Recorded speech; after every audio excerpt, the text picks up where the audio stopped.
As for your HDMI cables, it's basically a digital cable. One's a nose. Why would I? Why would I get a benefit from going from like a silver cable or spending $1,000? You won't, and we're a bunch of frauds. No. When again, it's the same damn problem. Like in audio, it's sort of like I hook it up to the signal generator. I've got the oscilloscope or the spectrum analyzer on the other side. I've got these theoretical matched impedances that never exist in the real world.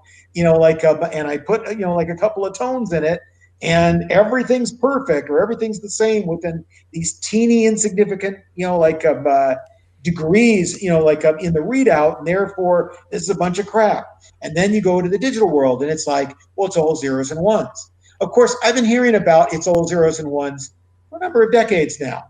I go back to the original 3M 12-bit open reel digital tape machine. I was in the studios when that thing was brand new, and we were told zeros and ones. Throw away your analog machines. Like this is the future.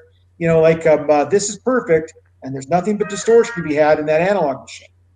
But later on, we went to 16-bit, and then we went to 24-bit, and now you can do non-PCM pulse code modulation 30-bit, and there's also all kinds of different filters and all kinds of different types of dithering schemes.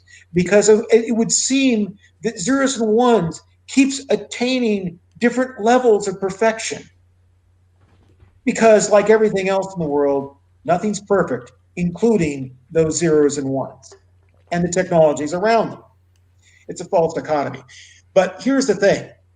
99% of what you're hearing with a digital cable, it's noise, just like everything else.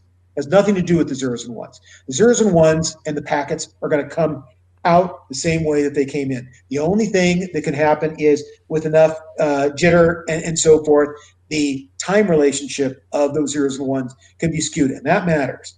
It matters mightily.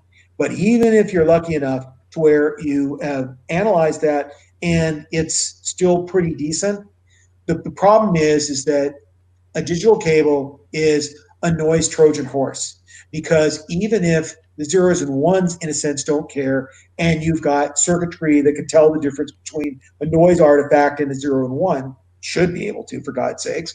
But the thing is that that noise is brought along to one part of the system, to the next component, to the next component. As long as you've got conductive materials, this is what's going to happen. And this is true of your metal chassis and everything else like that. Eventually, it's going to find its way to a D-Day, a digital to analog converter.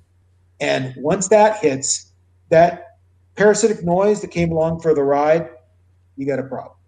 So we want to dissipate that noise and turn as much of that noise into heat before it gets there as we possibly can.